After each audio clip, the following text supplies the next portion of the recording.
About that time there arose a great disturbance about the way. A silversmith named Demetrius, who made silver shrines of Artemis, brought in a lot of business for the craftsmen there. He called them together along with the workers in related trades and said, "You know, my friends, that we receive a good income from this business. And you see and hear how this fellow Paul has convinced and led astray large numbers of people here in Ephesus and in practically the whole province of Asia. He says that gods made by human hands are no gods at all.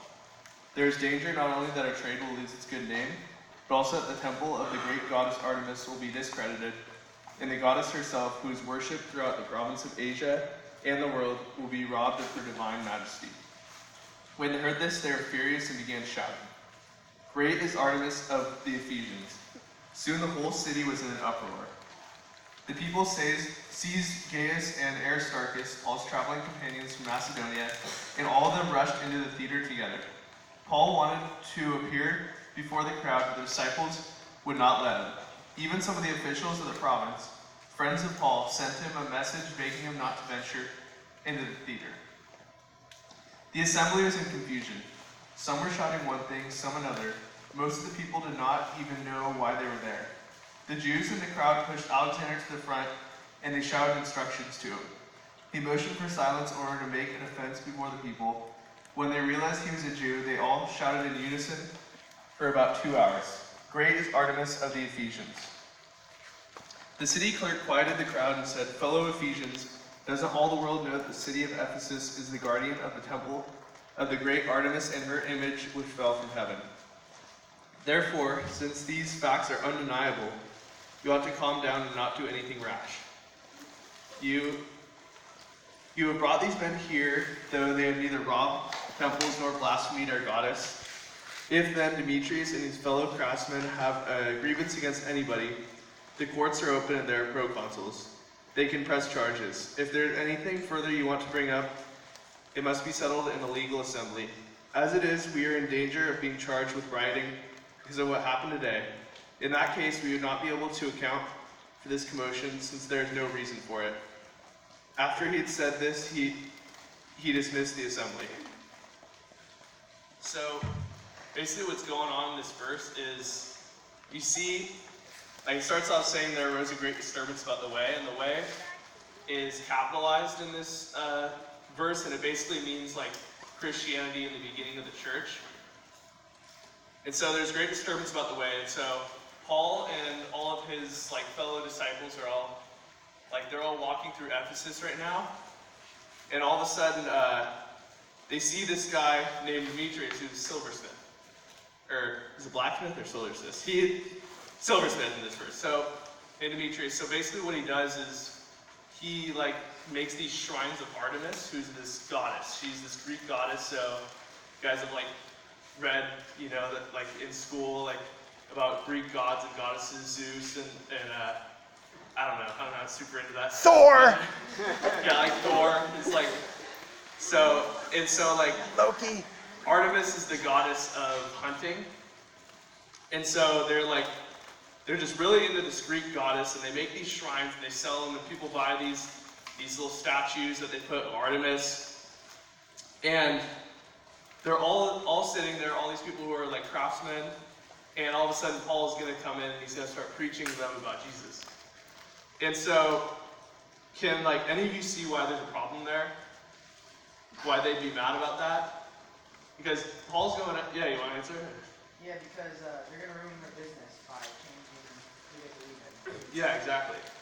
Yeah, so these people are selling, shrines or statues of Artemis, who is the people, they essentially worship this person, and all of a sudden this guy comes in named Paul with his disciples, and he's been preaching all over the world so far, and now he's coming to Ephesus, and he's about to ruin their business. And so all of a sudden, they're all mad about this, and they just start babbling, and they're all talking, and they're getting in an argument, hold on, what's this guy gonna do? And they're all angry about this, and it keeps going on to say, and when you go down to verse 28, it says, it's funny because it says, when they heard this, they were furious and began shouting, "Great is Artemis of the Ephesians." Soon the city was in an uproar. I found that so funny because as I read through this, I was like, Paul's not even there yet. Paul hasn't even opened his mouth, and they're already so angry about this. He hasn't even said one thing, and they're literally starting to riot just because they know that this guy is coming to preach the gospel. Actually, they assume that, but who knows, he might just be stopping at Ephesus to grab like supplies. Maybe he's buying one of their shrines, and he's going in, and they just like are so angry about this. And so it's funny, so they start basically this huge riot because their business is going to be ruined because Jesus came to earth, saved everyone, literally saved everyone, and they believe in some Greek goddess that never existed, and they're like, well, it's going to ruin our business. And it seems like so silly, like looking at it this way, because it's like, this business is only going to, like, the business was going to end at some time. Like, it's only a matter of time till your business like fails, but like, if he's a silversmith, like, can't he make other stuff too? Like, he doesn't have to just make shrines of Artemis. And so, it's like kind of interesting how that is, and you see like, it's kind of hard for us to look at this and be like, okay, well, yeah, like, that guy's stupid, like, he's making shrines of a fake god, like, of course he's wrong, but like, think of how much we do this in our lives. Like, I just, like, imagine, like, this is like a popularity thing here. It's like, our livelihood, we put our livelihood in so many different materials and so many different, like, friendships that are going to end at some time. And the reason they're ending is because something better is coming, but for some reason we just deny that because that's all we've known, that's all I've gotten used to. And so as soon as we even hear about some new thing, some good thing that's coming, we just are like, no, I'm not doing it. They're like, no, I'm not doing that. I'm not dealing with that. Like, people deal with these changes so badly, even when they're literally like, they're good changes. And like, I'll think of like one example even. A lot of times when speakers will come up at church, like they'll say, hey, they'll bring around a box and they'll say, hey, can I have everyone throw their phones in this box? So I don't want people going on their phones while I'm speaking during my message. And like, you still see people like, it's like, you can't put your phone away for like 1 hour. And people are just like, oh my gosh, fine. And they're like putting it in. And like, I think of that as just like a small example of like, people are so like held on to these materials that they're not willing to give it up, even like in that case for a short period of time for something much greater. I just find that like so silly. And like, I was thinking about this, and because I read this, I was like, it almost seemed like some like 40-year-old guy who's like caught up in his high school years or college years, and like some guy's coming by and like, this is so stupid, like, why are you still wearing your high school football jersey around? Like, do you really think this is going to make you popular? And he's got like his 3 friends with him, you know, these other craftsmen. Imagine that was like his 3 friends who like still think it's super cool, and they're like, well, yeah, dude, it's like, okay, look around you, like, no one else cares. And like, that's what I kind of think of it as. Like, it's such a stupid thing that what he was into. He was making shrines of a Greek goddess. It's like, we look at these things now and we learn about it in school. It's just like, oh, it's kind of like cool, like mythical stories to read, but they're not even like, it's not real. It's like, you know, it's like, oh, if you were to find one of those shrines now, you'd be like, oh wow, that's like a cool artifact from the past, but it's not like some great thing that you'd pay a bunch of money for, you know? It's something that like archaeologists would find. It's like, it's completely past. And this guy's totally denying it.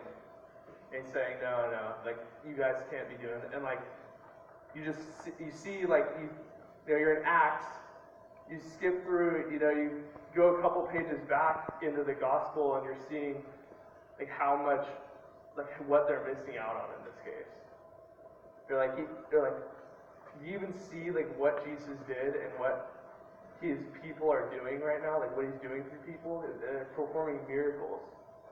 You know, they're raising people from the dead, and you can't give up your business just to see that. It's something that's only going to last for so long.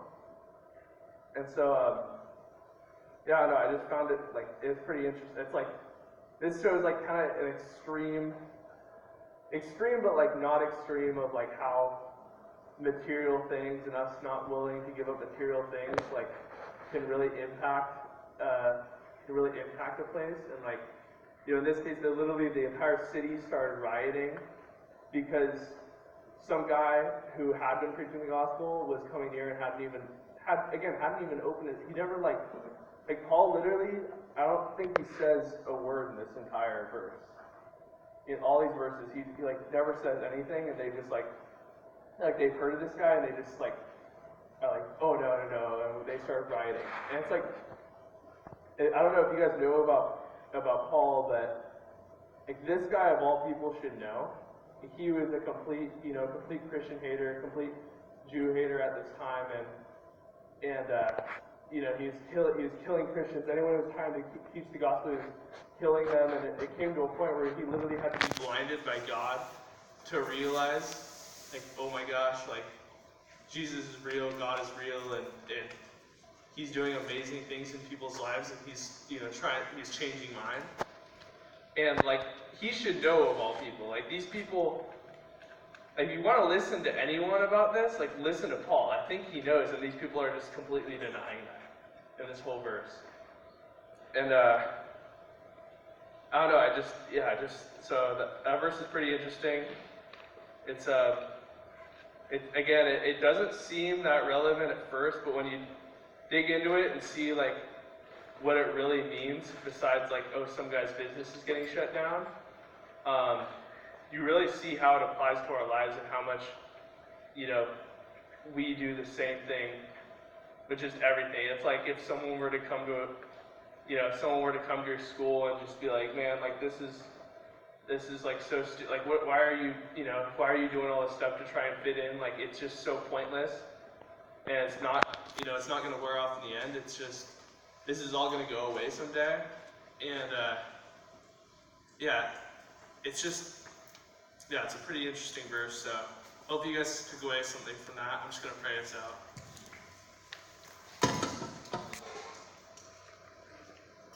Dear Lord, thank you for this day.